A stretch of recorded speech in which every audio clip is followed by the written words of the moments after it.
In this video, we want to continue the capstone assessment called SMOKE, which includes a letter and flyer which promotes a festival as well as a fundraising effort. In this part of the instructions, we will add the flyer on the second page.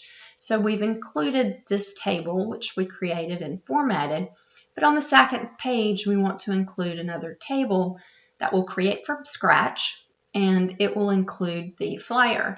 So if we go back to our solution file, this is the first page. This will be the second page of the letter. So you can see where we will be going with this table that we will create. Okay, so you can see it has 2 columns and multiple rows to include the text. Okay, so let's start by step 7, going to the top of page 2 and inserting a table that's 2 columns and 8 rows. And I'm just hovering over those to insert that table. So now we'll start including the text for the table. We're going to type in SMOKE on the first row, and we want to include a soft return, which is shift and enter. So for example, if you have 1.5 lines of spacing in the rest of the document, so you have some white space in between your lines, the shift and enter for that soft return will avoid that and add the text on the next line directly under it. Okay, so then we'll type on the and then a soft return, shift and enter, and the word water. And then in the second row, we want to type the word when in all caps. And in the third row, we're going to type May 30th with a shift enter for that soft return. And then we're going to type the time, 8 a.m. with no spaces in between. And then we want to insert a hyphen with a space before and a space after. And then it's 3 p.m. Again, no space between the 3 and p.m. In the fourth row, we're going to type in where. So we've got when and where here. And then we're going to continue down that column into the 5th row and type in McFarland Marina. In the next row, we're going to type in the address.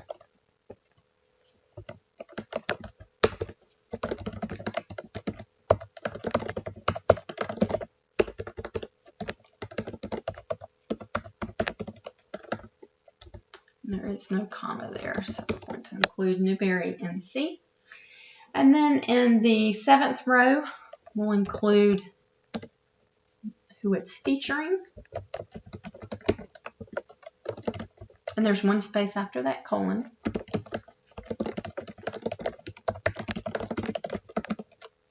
And then in the 7th row, or I'm sorry, the 8th row, the very last row, we're going to type the web address for the event. You could copy this and paste it from the instruction sheet as well.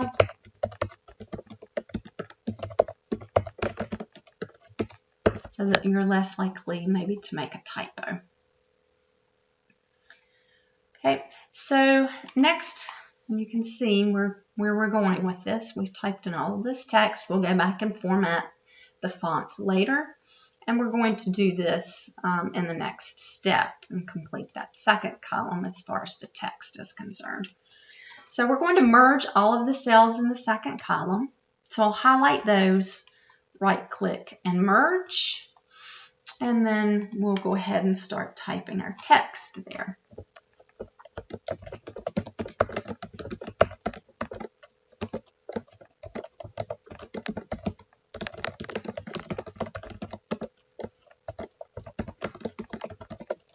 So after the VIP here, we're going to press enter twice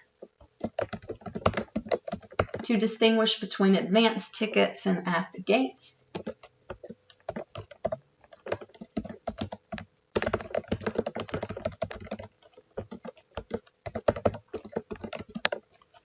And then after the second VIP, we're going to press enter 3 times so that you have 2 lines in between.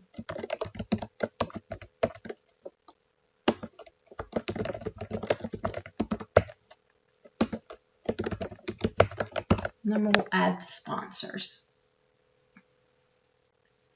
So what we'll need to do now is format those fonts. So in number 11, it asks you to select the table and change the font to Impact.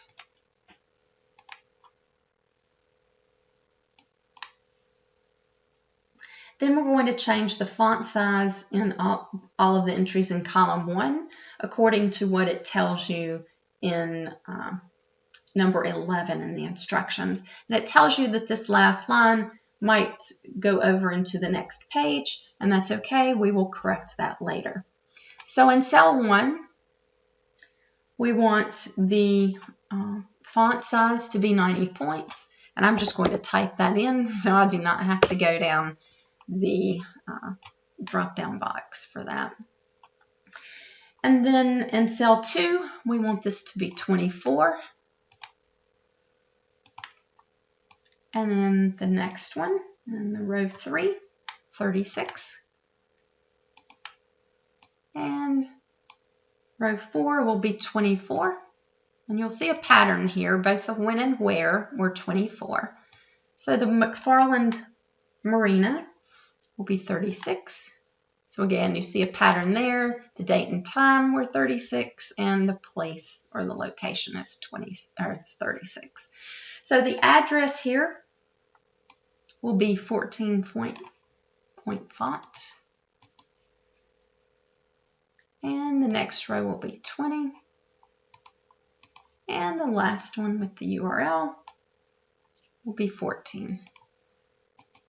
You can see it did go over to the next page, but we will correct that later. So what we want to do next is change the cell margins. And so that's the space between the margin here and here, for example, and the text, okay? So we want to decrease that from what it is now. So we're going to select the table and change the left and right cell margins to 0.02.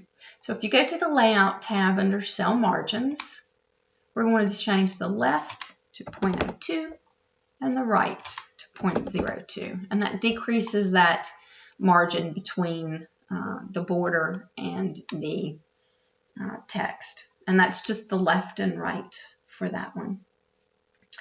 And then we want to change the font size of all of the text in the second column to 22.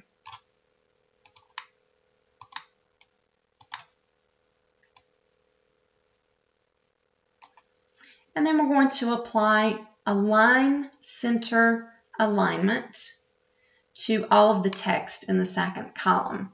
Now you might think you can just go here to the center button underneath the Home tab, but that's not what it would like you to do. What you need to do is go to the Layout tab and go here to the Alignment button for Align Center. And that will align it both horizontally and vertically in the column. Okay, so you can see we are getting there to what the solution will look like.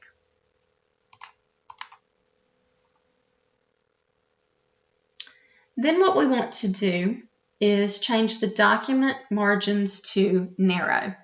So we're going to go under this Layout tab, okay, not the Table Layout tab. So we'll go to Margins and we'll choose Narrow, which will change the margins to 0.5.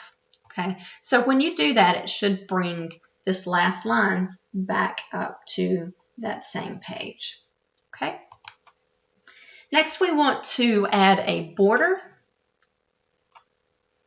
of single solid line, 1.5 point, row 2, column 1, which is under the border styles. Okay, so I'm going to select the table and I'm going to go here to the borders And I just want to go to the borders and shading just so I have different options there.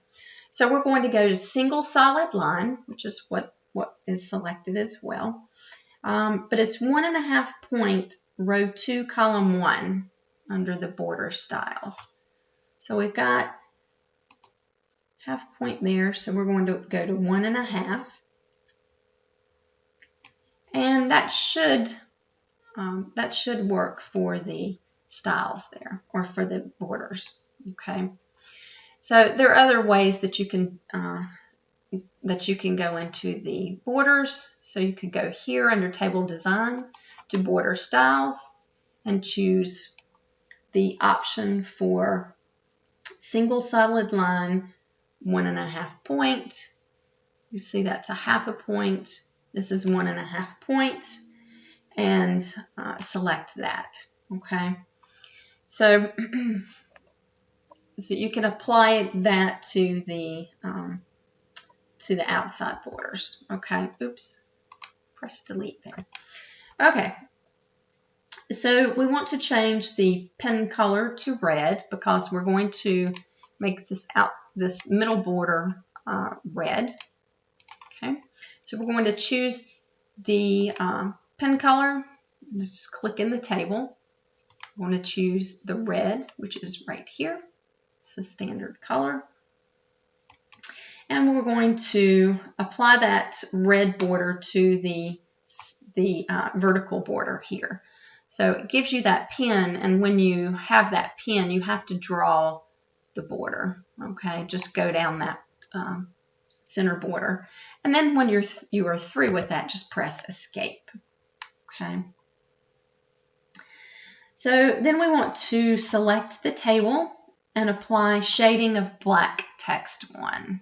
Okay, so we're going to select it, and you can choose the shading here, and you want black text 1, which it just looks like black text font. So this is black text 1 here. So we will select that, and then center the table horizontally on the page. So we'll go here, select the table, and then go to the center button on the Home tab. Okay. So in the next video, I will go through the mail merge process. So yours should look similar to this, as you can see on the solution file.